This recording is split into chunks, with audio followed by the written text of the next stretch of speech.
You want to start or scale your property development business to 8 figures and beyond? Then you're in the right place. This is the Property Experts Podcast with Ben Richards and Jack Jiggins, two serial entrepreneurs bringing weekly insights from our award-winning businesses. In these podcasts, you'll learn how we found, funded and delivered over £80 million worth of property in the last 6 years, with templates you can use, deal analysis and deep dive discussions that will help you build your businesses successfully. We hope you'll enjoy.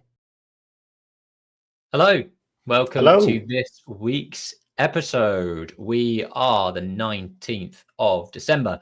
Welcome to those that are new. We are Ben Richards and Jack Jiggins of XP Property and a series of other businesses. We are here live every Friday. We're slightly earlier today due to childcare issues, but we've got a jam-packed episode where we are going to be discussing why 2025 was the hardest year that we have had in business. And we've got some quirky little, cards to share at the end of this around our favorite deal, biggest learnings, biggest frustrations, or this sort of stuff. I don't know what Jack's answered. He doesn't know what I've answered. So it'll be an interesting discussion at the end of this. Hello to those that watch every week. Thank you for tuning in as always.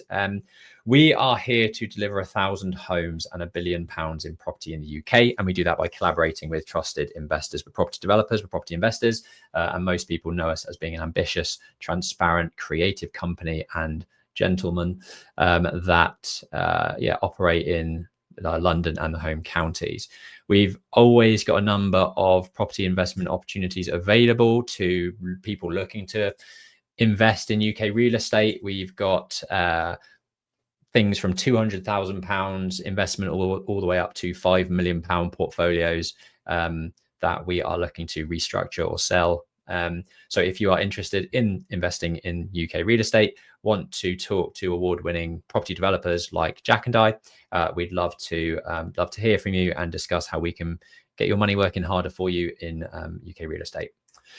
As I said, it's the 19th of December. It's 6 days before Christmas, and I for one am going to be happy to have a bit of a break. Today, I was telling my wife it's probably the most stressful day I have had in 2025. We're trying to get a big refinance over the line today. It's just taken up all of my attention this morning, dealing with last minute changes, solicitors, agreements, speaking to various parties. And as I jumped onto this call, there was an email flying around to say that money is now flying between solicitors. So I expect by the time we have come off this call to have refinanced one of our projects, which has been a long time coming. So yes, fingers crossed. But anyway, it's the 19th of December. Today, we're going to be talking about developers' false economy, Thame Phase 2 project update. I've been on site this week. Jack's going to be talking about time saving when calculating GDV. We're going to be explaining why quarterly finance reviews are so important and why you should have them in your business. Going to be talking you through the latest government planning changes. There's been a big MPPF rejig this week, and we're going to be talking you through all of those interesting things that are coming into play next year from the government on the planning reform. Business management over the Christmas period, how we do it, top tips, things that you should be thinking about. It's probably a bit too late now to put some of these things into play. But these are the things that we've been putting into play and practice to make sure that our businesses sort of do what they need to do over the festive period when there's so many people out. And 2025, our most challenging year yet. And we're going to be talking you through why that is and why it's been such a difficult year all round. And then as always, some really good questions that have come in last week that we're going to be answering. If you've got a question, drop them down in the comments. We will get to it if we can. If not, we will move through into next week's episode and answer it then. Try and challenge us with something that we might not be able to answer. I guarantee you, if we can't answer it, we know somebody within our network that can. And yeah, without further ado, let's move on to the first topic, which is one of mine. An interesting site visit this week from a, how do I describe him? Bit of a diamond geezer. Gold teeth, gold rings, South London guy, West Ham fan for his sins. But he's got a site that we discussed with him 5 years ago within Aura Architecture. And he's been through planning, he's been through appeal, and ultimately he's come back around and said, look, I think I've made a mistake here. Ultimately, he went with a builder who knew a planning guy who could do some drawings, and they submitted a scheme based on what they thought would be acceptable. Looking at the scheme, none of the flats were the size required for national space standards. The massing was huge. They had not submitted any appropriate reports to show that there's no impact on daylight sunlight. Basically, everything was wrong with the application. And I hate to say I told you so in these situations, but it has happened before where clients have come to us for whatever reason, they've gone elsewhere. They come back 2 years later and said, look, I should have taken your advice. You were right about X and Y. Can you now help us try and get planning approval through? And it's just a massive waste of time is what this person, his asset has been sat there derelict, generating no income for the last, couple of years. And I'm very, very confident that would have been a completely different story had they instructed Aura and myself to kind of take it forward. So we've now sent over a proposal. It's obviously increased in price since it was a couple of years ago, and whether or not he's going to be happy with us telling him how many reports he needs to do is by the by. He's going to have to do them, and he's going to have to spend the money getting them in place. And if he doesn't, it's going to be the same scenario where ultimately 2 years down the line, he might still not have a planning approval that's implementable to move forward with. So yeah, this was just a quick touch on making sure that you've got the right people working with you. This image, if you're wondering, is pay peanuts, get monkeys. That's effectively the message that I wanted to put across here. And yeah, make sure that you're working with the right team that has the right structure in place, that has the right network of consultants that you can work with. And I'd like to put forward Aura for that. So yeah, just plug.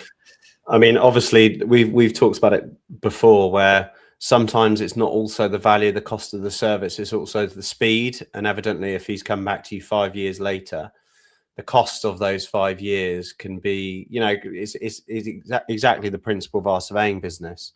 We know that if we could deliver it 2 weeks quicker than someone else, and you've got finance on that site of £4,000 a month, that's technically £2,000 in a saving if you get a speedier service. So the delta in pricing is negligible. We're looking at the real cost. I was actually speaking to a member of our team earlier, chasing up lawyers on the refinance of the doctor's surgery, and it's costing us £500 a day. Yeah. So if you quantify that, I would rather the lawyer go, actually, I can do this, but to prioritize it, I need an extra £1,000. Within 2 days, we've saved that. Yeah. So speed is everything. And yeah, as you mentioned, it's worth doing that analysis to make sure that you can focus on who is the right person for the job and getting the thing delivered. Yeah. Exactly. On to point number 2, which is about Thame. So this is our project in Thame, South Oxfordshire. It's a phased scheme. We've moved a couple of tenants around to one end of the building. They are now sort of re-geared on new leases, and we've got a sale of those two commercial units.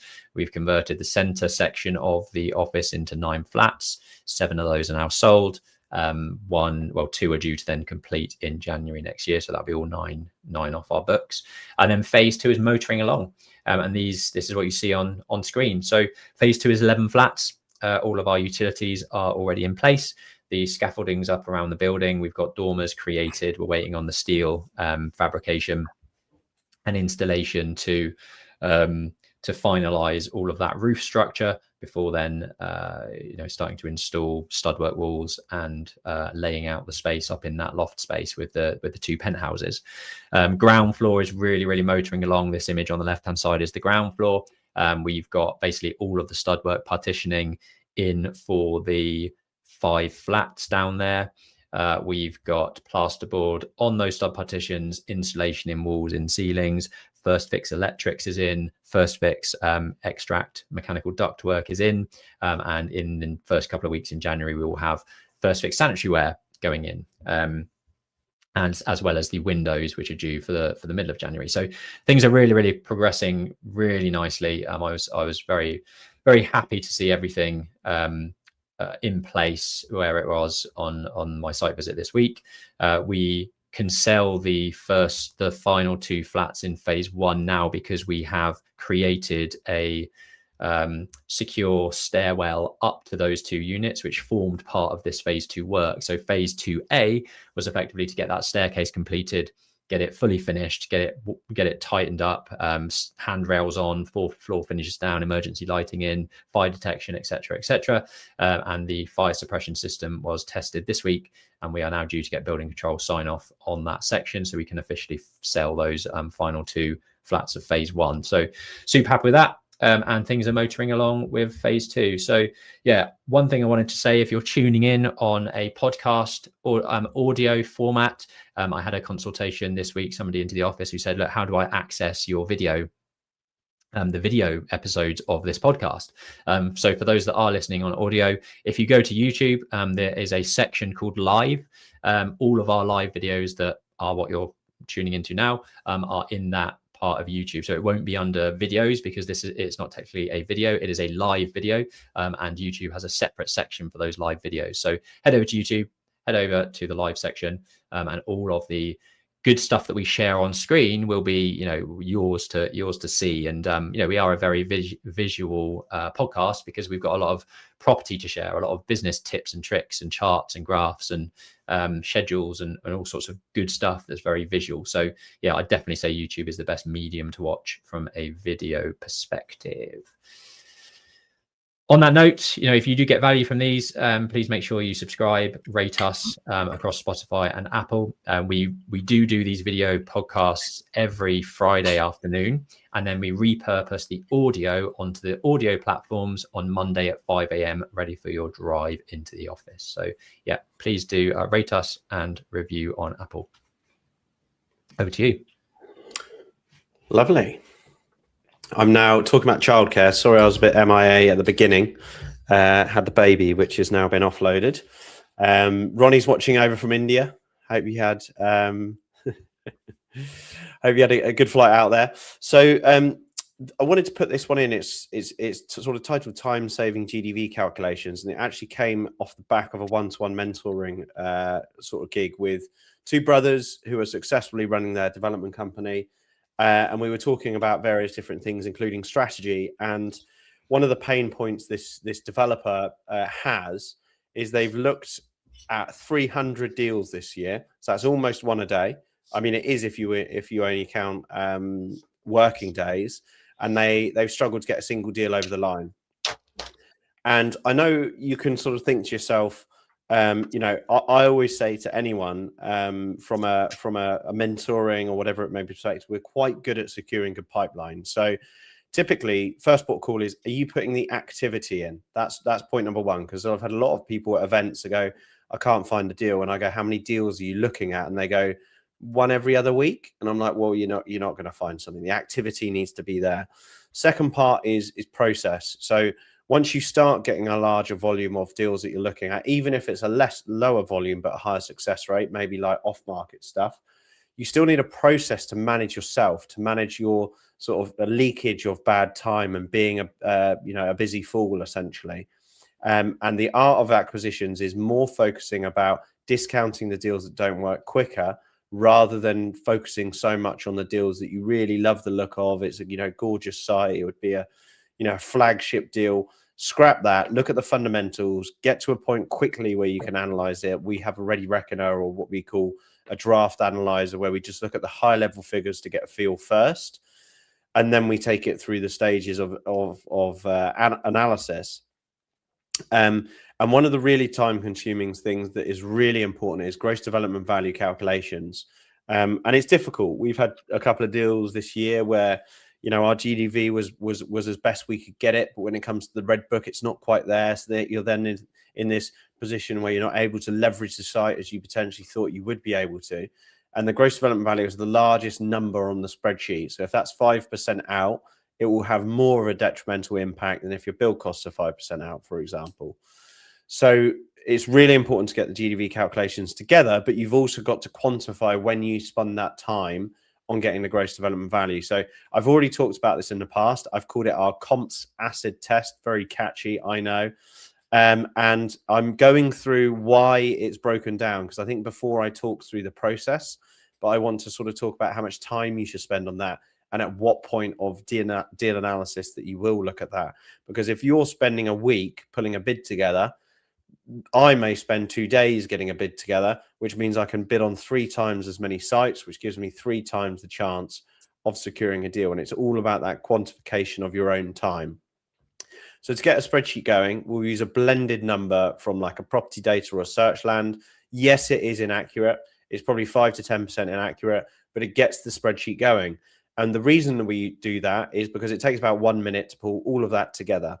And the reason that I'm comfortable with being 5 to 10% out is when I then populate a draft stack or the, you know, the pound per square foot in, the pound put in the build, pound put in the professional fees, the finance cost and the GDV, it may be 50% out of a price point. So if I know that, it doesn't matter that the blended pound per square foot is inaccurate because I'm just phasing it at this point.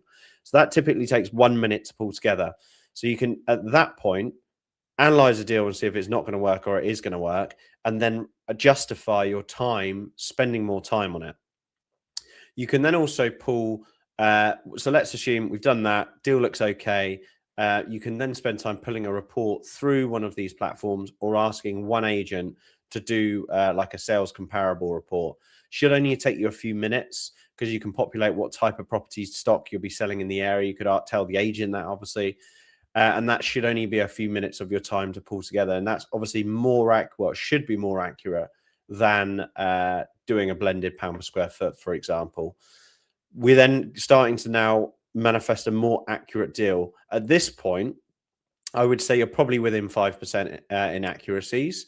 I would say that if you really like the deal and you want to spend more time on it, then I would take it to the 3rd phase, which is right move sold. Or if the deal doesn't work, stop searching at that point. And the reason I'm sort of going through this is this mentee would almost do all of these to get a bid out. And now, yes, their bid price is more accurate, but there's so many variables through the conveyancing and acquisition process that you can't just give every deal that you're offering on, you know, hours and hours and days of your time, because you'll be pulling together consultants, getting second opinion reviews from planning consultants, you know, bringing all of that work in pre-bid, and it costs money and it costs time, and you still haven't got the deal secured. So definitely third-party consultants, unless there's a big red flag on the site, we try and hold that off until we're under offer. So at that point, we like the deal. It's gone through the first sort of 2 phases. You're now spending more and more time on it. So as a deal gets more and more likely to work, and you could get to a price where you think is competitive, you start to then really rounding it off and making a really thorough analysis. And at that point, we do our own work going through alike properties on Rightmove Sold. Sooner the more recent sales and sooner sales are better. So like within the last 6 months. And then we kind of draw our own opinion. So you've now got a blended pound per square foot. You've got a report that either is data driven or an agent driven. And now you've done your own work. You've actually looked at stock on the market. At that point, if it's a very, what I would call comparable deal, so you're doing a project in the center of the city of London, there's flat selling left, right, and center left, so you have accurate data that you can establish, you're probably okay at that point to put a bid forward. If you're uncomfortable, and like, for example, our site that we have in Thame, no flats really sell in Thame. So the only comparables we had were houses. So actually we're almost breaking the mold by selling. We've obviously got now really strong comparables because we've sold our own stock in Thame. But at that point, we didn't actually know. So we actually did. So rather than just going Rightmove Sold and then going to put a bid forward, and bearing in mind, looking at the timeframes that I put on this screen, that might be about 20 minutes to get to a point of bid on the GDV analysis. But if you're not comfortable with those values, I would recommend going to 3 agents, send them the schedules, talk them through the scheme, talk them through the site, and that may take an hour to turn that information around. And then remember, this is if you're not comfortable going in at a bid price because of that. On our site in Thame, we actually caveated our bid to getting comfortable on the GDV valuations because we believed that the seller was pretty toppy on their values. If you're still not comfortable after all of those 4 stages and you've been to 3 agents, we'd highly recommend stage 3, which is going to 3 more agents. So you've got 6 agents. So that's another hour. That's another half an hour on top of the hour of originally going to agents. The reason it's quicker is because you've got all the information together that you can easily present to agents. And at this point, you've probably spent a good morning's worth across all of the different variations of analysis, to review sales. The beauty of going to 6 agents is you've got that data, you've got that information. Agents will vary. We learned that really well with our Marlow site. We'd finished the site, so this is not pre-bid. We'd completely finished the site, and we had something like 4 agents value the site, and the difference between the lowest and the highest was over 20%. Now, if we're in this game to create a 20% margin, and they're valuing finished stock, imagine how difficult it is valuing something that isn't even built yet, and you're only looking at it to bid on it. So that's really good to get that variation of opinions with local agents. So going to the 6. Another benefit is you can use the 3 higher valuations to support your valuation sort of docket that you're going to send to the valuer to prompt and get the best valuation you can. We always push for the best valuation because you can always lower leverage, but you can't increase a valuation. So it's always good to buy that wriggle room. And now at that point, you've kind of got quite a robust, you've got 6 different opinions from agents, you've done your own homework. And if it is a scheme that isn't comparable, you've then got a lot of data to help you really get a robust view on selling. And we had to do all of this on Thame, but probably half of this on most of our sites. What we then do is we build a blend across the whole board. So we have a bit of an idea. We have a pessimistic, realistic, optimistic values. And then that's how we kind of put it together. But you can kind of see there, the reason I'm sharing this is if you did this work on every bid, yes, it would be extremely robust, but I think you're missing out on other deals per se, especially if it's a fairly straightforward deal. So it's very comprehensive to do this. It has a place. So you do have to be logical in which ways you use it on which deals. But it's a very good way to phase through spending your time on when you're looking at various different things. We have actually got a question which is relative to this topic from JXCE Unfiltered. Hi, Jack. Do you drop values that agents give by 10% when you are appraising? So it's common knowledge that agents are optimists and they can sometimes inflate values to make you feel excited about instructing them over potentially agents that haven't valued things as high. I think that being realists and we actually care more about speed than value. Obviously we want the best value and we don't want to leave too much on the table for any buyer, but the value of speed is really important for us. So price point is really important. I would have said a blanket rule of 10% is too much of a discount. I would rather, and this is what we do. So we, in our deal analysis, put in realistic figures. So let's say we've done all of this work that you can see on this page. So we've gone to 6 agents. We've drawn our own opinion. The range is 20%. The median is probably more accurate than dropping a 10% discount, because why would you drop a discount on realism? So what we would do in our spreadsheet is we're putting the realistic sales values being on the conservative side, but I wouldn't say 10%. That's a significant drop. If we look at 2008, the market from peak to trough over 5 years altered 19%. So a 10% deficit is safe, but it may also mean that you're never going to get a deal that stacks. And there's always an element of risk with deals. So what we do is we put the realistic figure in. So not the optimistic, not necessarily the pessimistic. We put in the realistic number that we would like to achieve to price to sell. And then what we have is a stress test model, which shows a model where if our build costs go up by 15% on top of our 10% contingency, so that's 25%. We also then have a stress sales test, which is 10% drop to see what the profit looks like. And then we also have a project is delayed by 12 months.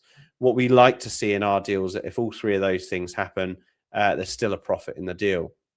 So we stress test to 10%, offer realistic valuation, but we don't just blanket drop it off, because realistically, you want to sell for the value that it's going to be worth. So I hope that is useful. Same person's asked the same another question. Is that including new build premium? Do you strictly make Sorry, you clicking it as well as I am. Make sure you're in line with comparables, even though it is lower stock. So we don't really put new build premiums on anything, if I'm honest. We kind of go off used stock sales. Some of the market that's producing those comparable used stock sales might even be semi-refurbished or new. So you get a blend in there. We like to see that as the cherry on the cake at the end of the project. If you are getting a premium because it's new, great. But we personally don't put a premium in there for new builds. So yeah, we just base it off used stock. If you sell it quicker or for more, great. That's an added bonus. Tidy. Good stuff. So it's the end of the year. Always a great time to take stock on what's happened, previously in the 12 months previous. We do that on a quarterly basis anyway. And I would implore everyone listening to this to do the same thing. So quarterly finance reviews are super important. And what we do with our accountants is get them in the office typically. Can actually make it this week, so we just did it via video call, but ultimately getting your accountant to sit down with you for, I think we had 2.5, 3 hour slots generally kind of factored in for these, where it's literally interrogating every business, getting to a point where you're trying to plan ahead for your tax purposes as well. So to do that, you need a good set of bookkeeping and accounts. We use Xero accounting software, and we've got a referral code coming up for that to get, I think, 90% off for 6 months. But we use Xero. All of our bookkeeping is done via that program. It allows us to have very accurate profit and loss accounts, management reports, forecasting, budget versus actuals, etc. And then the quarterly finance reviews are a chance to pick up any loose ends with your tax accountant, plan for the future. Because it's all well and good looking backwards from an accounting perspective, but you want to be getting your accounts in a place where all of it is accurate information to make informed decisions about the future. So how can you tax plan successfully? And that's what these quarterly reviews are all about with your accountant. There's so much that changes within our businesses. In property, things change dramatically. So having quarterly meetings to make sure that your accountant's kept up to speed on all of those changes, anything that they should expect to see in the coming quarter, any sales that are lagging, any big transactions that you're about to transact on. It's a good opportunity to just raise that all in one meeting and get face to face with your tax accountant. So when you are applying, or when you are looking to work with a new accountant, for example, make sure that these are factored into their pricing. They've accounted for them, they're there, they know you want them, and they're put in right at the start. So yeah, just really a big note to get your finances in line, get your tax accountant working with you, planning forward so that you are not costing yourselves a shitload of money in tax, which no doubt will be pissed away by the government and wasted in inefficient processes. So try to keep as much of your money as you make as possible. I will actually say so we do it across all the businesses. So XP Surveys, XP Property, Aura, and Central Suites. And from just showing our tax advisor/accountant a deal that we haven't bought yet, we've actually restructured some of it to save about £15,000 on the construction, which is just like we wouldn't have known to do that from the outset. We might have picked it up in the next quarterly while we're in delivery, but that could obviously be thousands that we've squandered that didn't need to be. So definitely worthwhile the meets. Yeah. And as you can see on screen, for those that are tuning in on a video platform, we have a Xero referral offer. Get 90% off for 6 months using the referral link down below. And we have an extra special offer of 15% off Dext for 12 months. Just to explain what Dext is, it links and integrates with Xero. It used to be called Receipt Bank, I think it was called. So it's a chance to upload all receipts, all invoices via Dext. It has a much better recognition, like automatic recognition of the information that is on those invoices and receipts, and can help you coordinate and reconcile between Xero and all of those receipts and invoices very, very quickly. So it speeds up that process significantly. So yeah, get 15% off Dex for 12 months via the link down below, and 90% off Xero for 6 months as well using the referral link down below. Cool. Government planning changes. Lots of chat on LinkedIn over the last couple of days around this from planning consultants. And Jack, I think you had a chat with one on your Ground Up podcast this week. So have some good feedback to help everybody get prepared. Yeah, I'm actually going to have to pull this up on my screen because I can't see that. So you've got three main sections: legislation and major overhauls, the housing and local plans, and then infrastructure and environment. Yeah, so I'll actually just summarize the main sort of synopsis that Jack, who was on the Ground Up, sort of shared. And it's mainly, and this is what we were sort of arguing on the Ground Up, and it's interesting to share it with our network here as well. But they're massively focusing on producing new homes near train station and sort of areas where it's already built up train station areas. And I sort of Googled how many people in the UK get the train to work, and it's 10%. I also look at what I like to do with any policy is almost produce a case study in my head of our local region. So my nearest major train station is Reading. There is a train station in Henley, but it doesn't go direct to Paddington. So looking at Reading, and they're trying to influence infrastructure and homes being built within 800 meters of that train station. And Ben will know because he's got a property that's probably a little bit further than 800 meters away from Reading train station. But all of those sites have been developed. There's not really a lot you can tackle to give back more housing. So it just makes me think yeah, great. Reviewing the MPPF, we actually were hoping that we would have seen some of these policy and funding and legislation changes in the budget. They obviously were focusing on other things, and they're now focusing on this. But it's just a little bit of a shame that I cannot really think of a single site near Reading within 800 meters of the train station that has actually been delivered. That hasn't been delivered. Some other changes that they're looking to make is obviously prioritization of grey belt, which is the recent planning law changes around greenbelt areas that are now unlocking. I think it's something like 5 tick boxes that need to be met within greenbelt to get planning consent, and greybelt is removing 3 of those. So it does open up and unlock a lot more sites. And I do believe that change of planning is for the benefit of economy growth and more planning being approved. But the problem you have is great. So you've got a site that used to be in a green belt, but is now situated because of the change in grey belt. You still have to go through the standard forms of planning. Well, it's easier, but you still have to go through planning. You are now faced with typically quite astonishing affordable. You also have to deal with community infrastructure levy, which is getting more and more expensive every time I check it. I mean, in the area in South Oxfordshire where I live, it's £350 a metre squared. So it quickly racks up. You potentially then also, like Wokingham has sang and sing charges.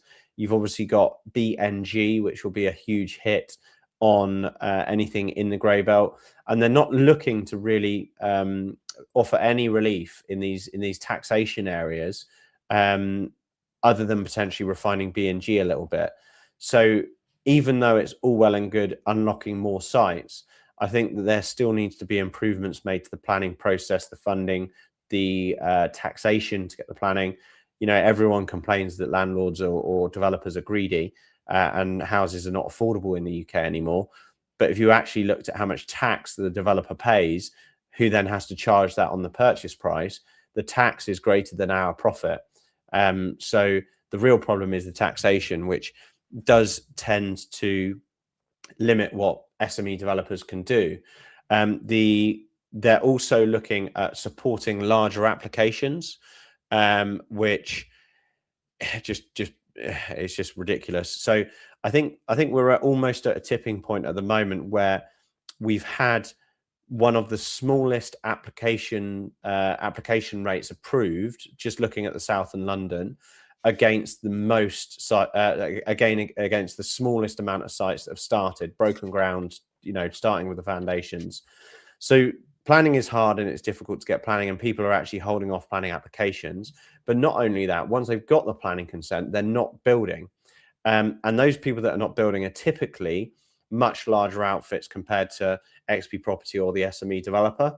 And the government is supporting bigger swaths of land to hit their targets rather than focusing on SME support, brownfield sites, infield sites, repurposing old existing buildings, utilizing the quicker wins that we could have by supporting the SME developers. And we're the ones that will actually build, like the free market in the smaller development space. We will buy sites and we will deliver sites if we can make them work. But we're kind of working against treacle, which I think we'll be talking about later through this presentation, about how difficult today's market is to be a developer, an SME developer, for a number of reasons. So it's a little bit frustrating that they're looking at supporting more of the larger stuff that they can get consented, when we need to be supporting that housing delivery as well, if they want to hit their 1.5 million house target, which I can't see them hitting. Yeah, not a chance. Cool, good roundup. I'm sure there'll be loads more of this coming out over the next couple of weeks as things crystallize with planning consultants and they start releasing data sheets and information to the wider public. So if you aren't following planning consultants on LinkedIn, I've seen numerous planning consultants releasing stuff around this over the last week since it's come out. So make sure you're following a few people that are useful in terms of guidance. If you want guidance into 2026, we will be kicking off a XP boardroom, what do you call it, a campaign effectively to get more people in the room and also set up potentially further boardrooms if we have capacity in our first boardroom sessions. So if you want to scale your property development business to 7 or 8 figures in terms of GDV and revenue, then we'd love to help you along that journey. It's all about setting goals, keeping you accountable to those goals, going through deal clinic analysis in front of everyone to pick our brains, strategize, see what could be done differently, what's been missed, help guide you in the right direction with our network and our external resources, and help out with any other business issues that you might have as well in a sort of close-knit, tight setting with some amazing people. So yeah, if you're interested in joining the boardroom, drop boardroom down below and we can send you some further details. So most people, it seems to be today is the final day. People are probably already in the pub. I'd be surprised if they weren't. But yeah, obviously over Christmas period, there's a lot of shutdown across the construction industry and a lot of businesses. So I just wanted to talk through a few things that we've done to set ourselves up for as much success over that period when you may be light on resource, light on the ground.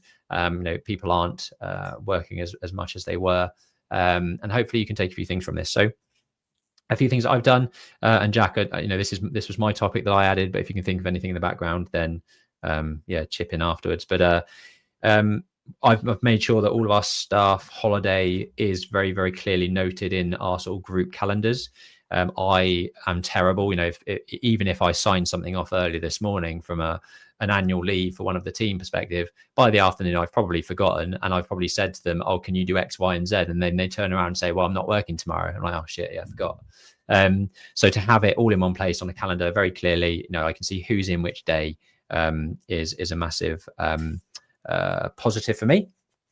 I've made sure that this morning I had a big session with the Aura team just to make sure that I'm checking in. Graham, my ops director in Aura, is off, so again I'm sort of having to take the lead to make sure that invoicing is going out. I understand where the team have got to with their latest projects. If there's anything else that when the wider team are off, are there projects that we can still progress by using external freelance help that we've used before? We've got a good network of architects that we work with from a freelance perspective. So there's no reason why some of that work can't be done, even though our main team in the office are on their holidays.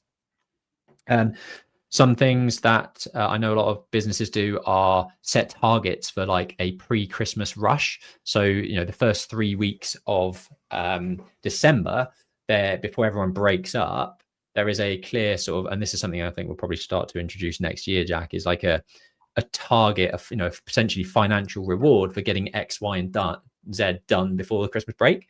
One, it's, you know, it's gamifying the system a little bit. Hopefully it helps you still achieve your sort of revenue targets that you aim for, you know, with people off for potentially 7-10 days over Christmas. Obviously there's the potential that it negatively impacts your profitability or your revenue for that month. So you want to do as much as you possibly can to make sure that you're still hitting your targets, and by having some form of reward system in place to have a real big push within the time frame you do have in December, I think it's a good way of kind of getting the team aligned with the company goals. And then when you've got downtime over Christmas, when people aren't working and you don't have your WhatsApps pinging every second and your emails pinging, notifying you every second, I find it's a really good way of setting time aside to do really important but non-urgent tasks. You know, things that you've been putting off for a while, things like, you know, updating you know, XP Survey's business plan. You know, we're looking to raise investment for that platform and that business in the new year. The Christmas period for me is going to be about just consolidating my thoughts, updating the business plan, running some cash flow forecasts, and doing all the stuff that is really important. I just haven't had the time to do it. It's not necessarily urgent. We don't need the money tomorrow, but we want to grow XP Surveys over the next couple of years. And to do that, I think we need to go for some sort of, you know, seed funding to really push it to where it needs to be. And then another thing is just letting clients know, you know, when are you working over the Christmas period? What you don't want to do is, you know, you want to manage expectations of your clients, make sure that everyone's aware of what your working hours are, who's in, who isn't, you know, what will get done, and essentially, you know, if things don't get done, it's saying that. And it's saying, you know, this will get done in the first week of January. Unfortunately, we're low on resource, but it will get done first week back. And it's just managing expectations of your clients. Anything you wanted to add? Yeah, I've got a few. You kind of mentioned the Aura meeting, but we push for always weekly team meetings from a project management perspective in Central Suite, so everyone knows what's going on. We're actually really, really busy all the way up until Christmas Day, really, in Central Suites. We've got a 6-bed house we're trying to fill. We're working on filling the doctor's surgery, we're working on filling 9 Marketplace, we're working on filling another 5-bed HMO. We've got another house going on the market, being shot Monday, being prepped for Boxing Day. So that's 5 projects which require non-maintenance management or delivery on them. So what I mean by that is stuff that we've got to do that's not the norm of, you know, keeping us ticking over. Over Christmas is a really good time to read some books. You get a bit of downtime. It doesn't obviously cost the same attention. Like if you're sat in the living room with the family and you've got a laptop up, you know, responding to emails, it's probably not as favored if you're just getting through a business book. So think to yourself, where are you lacking, whether it's sales, marketing, operations, finance, talent, thinking big about maybe systemizing the business. Built to Sell is a great book, but read a book where you feel like you need to skill up. Even a book you may have already read some time ago, but maybe even refresh your memory on that. Another one that I like to do is a bit of thinking. Like there's nothing wrong with taking stock, you know, not necessarily doing goal setting and planning ahead, but just thinking through things. Go via project, go via team member, go via business, silo your thoughts, think about creative ways that you might have been able to do things differently, or you can do things differently. And definitely use this. I love the phrase that, you know, the run up to Christmas is, if you're a lumberjack, you're hacking away at the tree. But today is, you know, last business day for a lot of lawyers. We are working through next week. Well, obviously up to Christmas Day, but the time beyond that, whenever you break up, is the time to be sharpening your axe and not thinking about hacking down the tree. And how do you make your tools better so that when we start hacking again, you're quicker and more efficient. Nice. The one thing I did miss out is to set clear deadlines for your team, you know, in the lead up. You know, if you know that, you know, through the calendar entries that X, Y, and Z are going to be off on these dates. Okay, well, what do they need to do in the next 3 or 4 days that they've got left before their break, to really make sure they've been as efficient as they can be before leaving? So yeah, hopefully that's useful for some people. That you know, that this is good for service-based businesses and, you know, property development, property investment. Hopefully some of that has been useful. Cool. 2025, I would absolutely say this has been our most challenging year. I mean, look at those grey hairs that Jack and I have aged with over the last year. It's been super, super difficult. And I think, I've had 2 video calls today where it's been the same response. They've said, look, it's everything. And I think, Jack, you mentioned it earlier about walking through treacle. Like, this year has just been everything has been slow. Everything has been sluggish. Nothing's moving as fast as it needs to. And when you run like rapid fire businesses like we do and work sort of as fast as we do, that takes it out of you when it's just like feels like a battle with every sort of corner you turn. So we did this last year. I think we've done this a couple of times before where it's a bit lighthearted. We've got 5 things on screen. We've got our favorite deal, our biggest learning, our biggest frustration, our biggest win, and our biggest loss. And Jack and I have scribbled down what those 5 key things are for each of us, and we're gonna go one at a time and reveal what each other say for each topic. So hopefully you find this interesting. We've got a couple of questions that have come in we'll go on to in the Q&A after this. But jumping into it, favorite deal. You go first. Hang on 1 second, Ben. Is that reading the right way? Yes. Are you sure? Yeah, I can read it. Cool. Yeah, ground up. I just need to make sure my camera's mirrored so that I can. Yeah, it's reading the right way. Yeah, hopefully mine is. It doesn't look it to me. Yeah, it's right. No, you're good. Cool. Okay, right. Favorite deal. Go. I've got 3. Oh, have you? That's cheating. Yeah. Tom, doctors. So my favorite deal in XP property, from aesthetics, is still the old Maltings, which is a gorgeous old Maltings house. Yeah, but nice. Numbers wise, I do like the doctor's surgery. I think it's definitely, so the doctor's surgery is a cluster flats of HMOs, yet to be finished and refinanced, and it's had its challenges, but I think the juice is worth the easy squeeze when you compare it to some of the bigger sites that we're delivering. Numerically and profit wise, it punches well above its weight, and it's not rocket science. So we could take more of those. I kind of had to do something a little bit different because I thought Ben might pick one that I might have picked. But yeah, so the old Maltings, because it's gorgeous, that's 21 flats and 2 houses, but the building itself is, you don't have to do anything to it for it to be a really cool building. And then the doctor's surgery, and then I did one in Central Suites as well, which is we've done 2 deals in Wallingford this year. One was a shit show and was falling over and was structurally a pain in the arse, which is now done and refinanced. So that was a bit of a relief project, but that's a 7-bed HMO. But we actually bought one pretty much over the road, which is my favorite deal because we bought it literally a year ago. It's finished now, and that's one of the ones we're letting. But we bought the whole freehold of a mixed-use site at Opticians on the ground floor and a 2-bed flat above for 365. And a few months later, we sold the ground floor for 200K, which meant we got a 2-bedroom flat for 165, which is cheap in any account. Is right in the town centre, and we've converted that to a 5-bed HMO, which should value up anywhere from like 475 to 500. So to be doing a HMO in Oxfordshire that's all money out is a stonking deal. So that's my favourite deal in CSL. Tidy, very good. My favourite deal, Thame. Yeah, thought it would be. Yeah. I mean, I think it sort of has been somewhat the gift that keeps on giving in terms of going back in for planning approvals, obtaining PD, getting enhancements, going back in and enhancing the PD even further. We phased it in a way where we've been able to kind of capture or retain some income in terms of paying down ongoing kind of development finance debt across the site.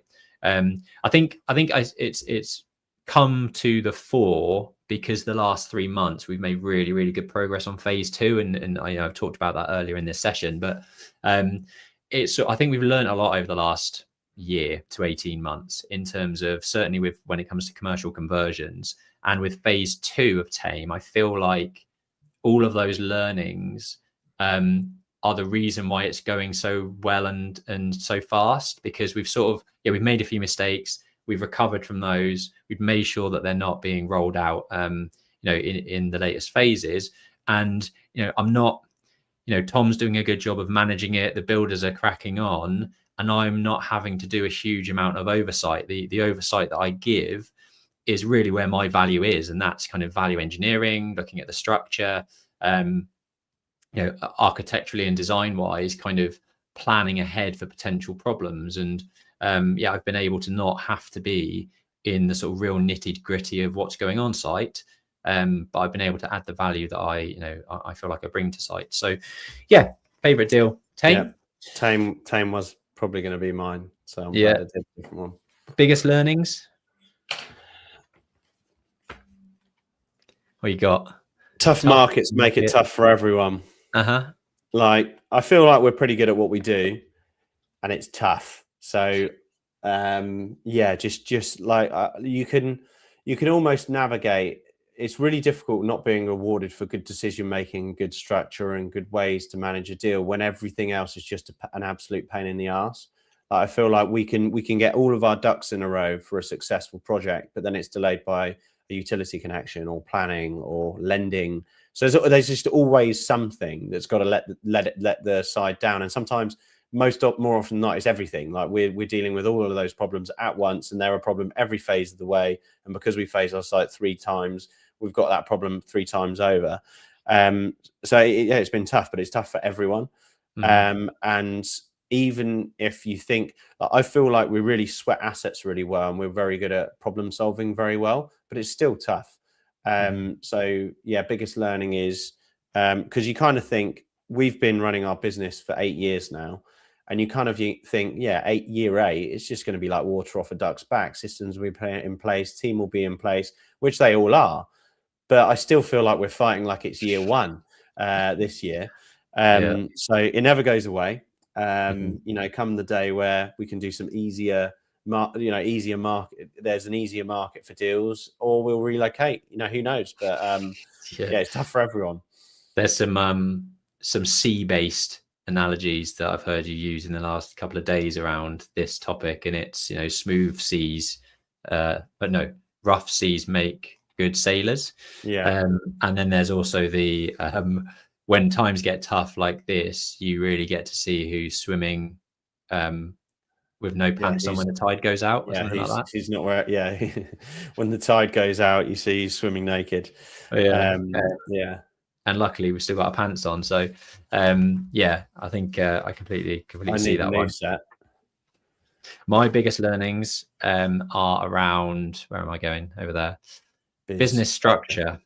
Yeah. So I think, taking things from Aparo, from other projects that we're working on, it's so incredibly important to make sure that you've got the right setup from day one in terms of how you're structuring deals. And that goes from setting up SVB, SPVs, how you're structuring it with your investors, the structure you've got with your senior finance, the senior finance lender itself, in terms of who's involved.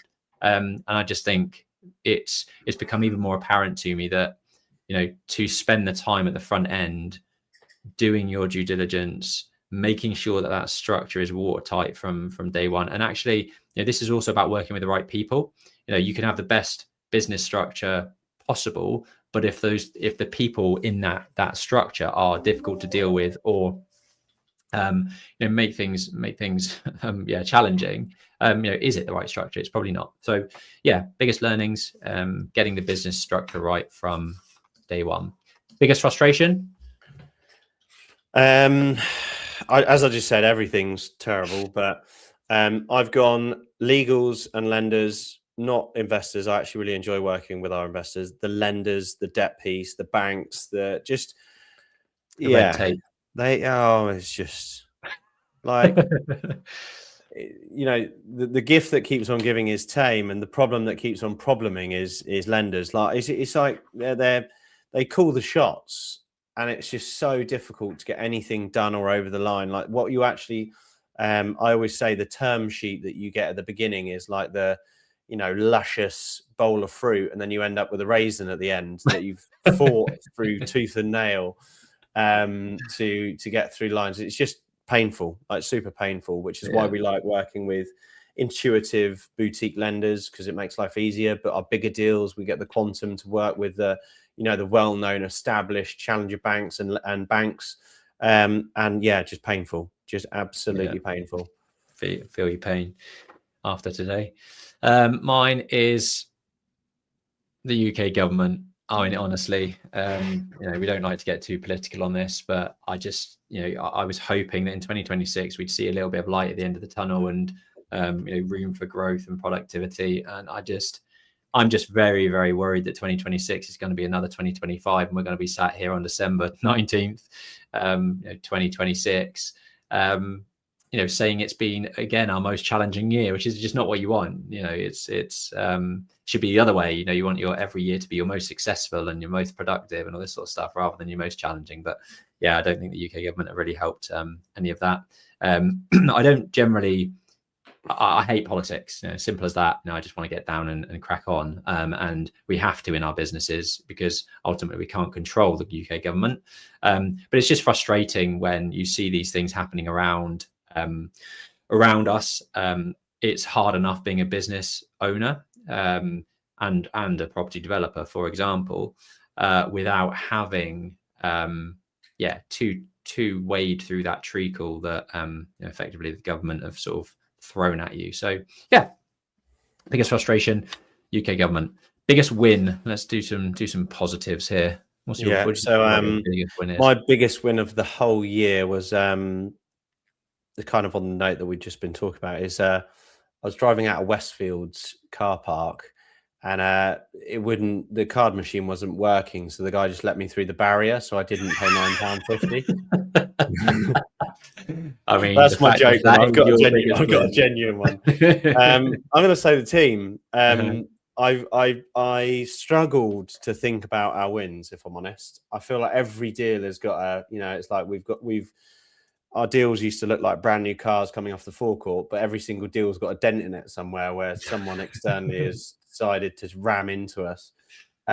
So mine is the team. I think our team is great. I think our culture is great. I think we're all in it together.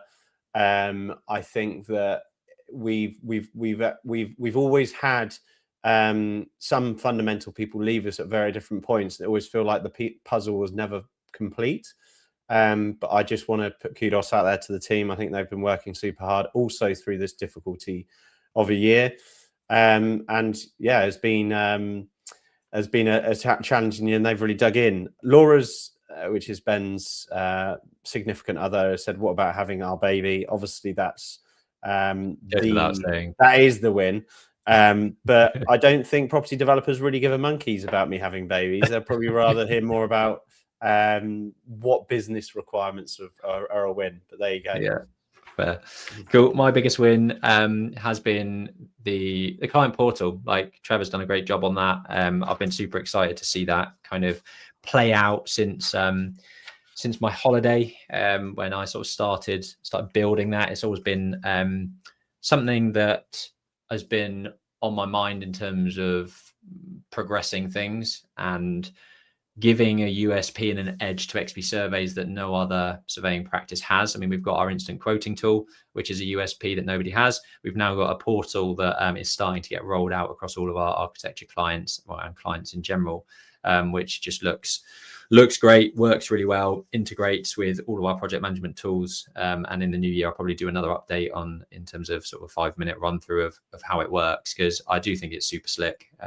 Looks great. It's starting to work really well internally, and it will work great for our clients as well. So yeah, I think because it's also fresh in my mind, it's one of the biggest wins that I can take out of this, and will really set us up for growth in XP surveys over the next couple of years. So yeah, biggest loss. Similar sentiment to what we said. Nothing really stood out, if I'm honest. Yeah. So I just said everything is worse. Yeah, just everything. It's just like every little thing is just cost there, fee there, or charge you that, extensions of percent, and so I just, it's sort of the phrase, and it sort of got battered around a lot during like COVID, like death by 1,000 cuts. I feel that's where, and like we've created significant margin in our deals, and I would hate to see how filthy our deals would be in a rising market where we had a good tailwind and good sales rates and less sort of planning and compliance issues. But we've delivered some really good schemes. but they would have been like extortionately good if we were in a better marketplace. So I just kind of feel like, yeah, everything's just a pain in the ass. Fair. My biggest loss is my hair. Nice. I feel like I've like receded about an inch over the last year. Genuinely. In all fairness, I think my sentiment really is with you. You know, it's you know, we've I think done extremely well over the last year to ride all of the challenges that we've ridden. Seems like everything you know, everything is a firefight. Everything is a battle. But that's what you need as a, you know, business owner. You need to have resilience, and you need to have a good team around you. And we've been able to keep moving based on that. Like Jack says, you know, there'll be some people out there that are really struggling. And yeah, unfortunately, that's sort of the market at the moment. So yeah, that's a bit of a joke one to end, but yeah, been a challenging year. Let us know down below, you know, how you guys are getting on. I can see from some of even the messages that we've received and questions in this call that yeah, you guys are also finding it very challenging at the moment. Yeah, maybe top of your Christmas list is a trip to Turkey, Ben. It could well be. Yeah. Let's just do, whilst we're on this, let me bring up the 2 questions that we had during this. Hi gents, finding it very difficult to find any consented sites where they are willing to sell for a viable price. I'm working off direct to vendor planning leads and agents. How are you overcoming this? I mean, we're not, I guess, really, you know, everyone's, yeah, the vendor expectations at the moment are still extremely higher than where it needs to be. And that, I think, is just across the board. You know, people, landowners and sellers, expectations haven't adjusted to the downwind in gross development value, the increase in build costs, the increase in red tape and regulation changes. And until it does, or until, sorry, let me rephrase that, until they have tested the market and seen that they're getting no offers anywhere near where they've expected. They've gone through that process to prove to themselves that it isn't, you know, at that level. They're not just going to take your word for it and be like, oh, you're a developer, you're saying it's only worth this, you know, okay, well, yeah, let's crack on. You know, they need to actually have that test. That's my take on things. Yeah, I was just going to say twofold really. Number one, JV, like there's no reason that you can't do a promotion agreement on that, and actually, if they are a little bit greedy or need a certain value, you know, propose that you're going to work together on it. It kind of changes you from being opposing sides. And then second point, a lot of landowners think that, you know, we've had it before where someone magically needs £1 million and you're like, well, you just want a figure that's in your head and it's not actually realistic. So there's ways you can structure deals to call them out on that. So go, okay, I'll pay you that, but I want to pay that subject to the sales that actually happen on the site, or put an overage in place, or whatever it may be. Nice. I might have to leave you to these ones and the other Q&A. I've got a question that I know David Guest wanted me to answer. I'm going to come back to that next week. I have to do husband and daddy duty, so I'll leave Jack to finish off some of these questions. But thanks for tuning in. We will be on Boxing Day coming to you with another podcast. So look forward to speaking to you all then. Have a great Christmas, and yeah, don't do anything I wouldn't do. And yeah, I'll leave you in Jack's capable hands. You've got one question on the thingy. Yeah, I'm trying to get up the slides. Cool. Sweet. All right. Cheers, everyone. Bye. I think I've figured it out. Is that my one? I think so. Nope.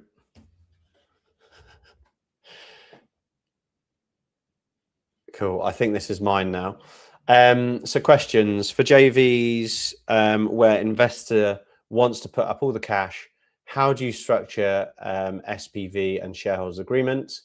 Any key clauses or level of control you always include /security/debenture? Yeah, really good question. And I don't think that I'm probably going to give you an all singing and all dancing response. I think we actually have available in our sort of suite of documents a joint venture heads of terms document that we could share with you. So please just ping us a line if you would like to receive that sort of DM like investor heads of terms, and we can send that over to you. But as far as structure, so our typical structure in a joint venture, we bring the deal, deliver the scheme, take it through planning, develop it, and we then typically have a limited company set up. Limited company has a bank account. That bank account is solely for that limited company. We typically set it up owned by XP, but then on completion of the purchase of the site, we then complete on if it's a JV, the shareholders agreement, which sort of tells us what we're doing. It sort of explains the deal inside out and the eventualities either way. The lender typically puts their capital in and secures a second charge behind the debt lender. Obviously, if there isn't a debt lender, then that may be also an on first charge. And we will then typically have to get our investor to sign an intercreditor deed or a deed of priority with the debt lender. And as far as structure, that shareholders agreement typically comes off the back of our heads of terms. So it kind of outlines everything top to toe that we're trying to do, we want to do, and how the project works. Where's everyone's responsibilities, where the returns are sitting, if there's a pref equity, so if there's a preference of return coming back to the lending entity. We stipulate a business plan, which sometimes actually is an Excel sheet as an almost addended document at the bottom, so we can see what the deal should look like. It's a bit complicated for us if we twist and change that deal, because that deal may materially be very different at the end, and sometimes you do have to pivot. We have done A and B shares before. We have also delivered schemes where we solely own it and it comes in as a loan. We've also done deals where they solely own it and we pull together a shareholders agreement. So there's many ways that you can pull this together. But the typical way, which I think the question is coming from, is when you finish the project, the bank's paid back first, then the investor's loan is paid back second, and then anything left in the bank account, whether it's a plus or minus liability or profit, is then shared according to the agreed shareholders agreement. You can obviously have deadlocks and buyout clauses in there, which gets a little bit more complicated. But one thing that I would say, advanced agency to remember, is all of these legal documents are only really used if something's gone wrong, or there's a deceased within the group, or someone hasn't kept up to their end of the bargain. So the whole point of a shareholders agreement is to go into detail and to cover both parties, so both parties are happy with eventualities that might occur. And obviously there's an element of that down to preference. We do request full day-to-day management. We don't want to be getting tiles approved and various things approved. We know what we're doing. We stick to what we're best at. And we do like day-to-day control. If there's a material drift from the original project, you can put the monetary value on that. So if you say that if we hit a cost that is 30% off what we've predicted in the addended Excel sheet, we have to go seek approval. But we typically get to a point where our investors trust we are doing what's in the best interest, and that is the whole point of a JV. So question from Gareth Bodwin: after all costs, mortgage management, maintenance, utilities, future maintenance costs, what level of income can you draw from it each year on one of your HMO projects? Good question. We focus on a few metrics on our HMOs. We focus on a minimum of 20% return on cash left in. We focus on a minimum of 10% return on equity. So that's kind of your equity, your profitable pot, which you would realize if you sold the asset. And we also look at a minimum of £1,000 net per HMO. The reason we have a minimum of £1,000 net is because you can do quite a lot of work on small HMOs, and even though they might hit the profitable metrics of others, it just doesn't really move the needle that much. But I can tell you now, our average is probably around 1,500 net per HMO, plus management fees, which we have in-house. So technically, if we were to give that to another agent, it would probably be at 1,500. Because we manage it in-house, we actually make a slight markup on them as well. So maybe nearer 1,800 to 2. We do have some houses that net 3K, We do have some houses that are net 1,200, but across the board, I would say our average is between 1,000 and 3,000 pounds net per month, and that's 4 to 6 beds typically. This question Ben is going to answer next week, which then brings me on to the live asked questions. For some reason, it's not making. Oh, there I am bigger now. Question from Chris students: when do you involve building control on, say, a house to a 6-bed HMO or apartments going from 1-bed to 2-bed? What is your process managing this to ensure compliance on builds and no unexpected changes? We get them involved straight away. So we typically pay and instruct building control. That's typically noticed up to about a week, and then we can start works on the project, so that at this point the building control know everything that we're doing on that particular project. So yeah, straight away. So like post exchange, pre-purchase, or as you're buying it is typically when we do it. Thanks for the question. Fast. Hi gents, finding it difficult to find any consented sites where they are willing to sell at a viable price. I know we've already answered this one, so I think we're all done, aren't we? Yeah, we are. Thank you very much for tuning in. Hope you enjoyed today's session. As we won't be seeing you until Boxing Day, have an amazing Christmas. And thank you for hopefully following us this year. If I could ask one more thing, if you could please go to our page, follow or subscribe, and share it with one person over the Christmas period. That would be hugely useful. And we wish you all a very Merry Christmas. Bye.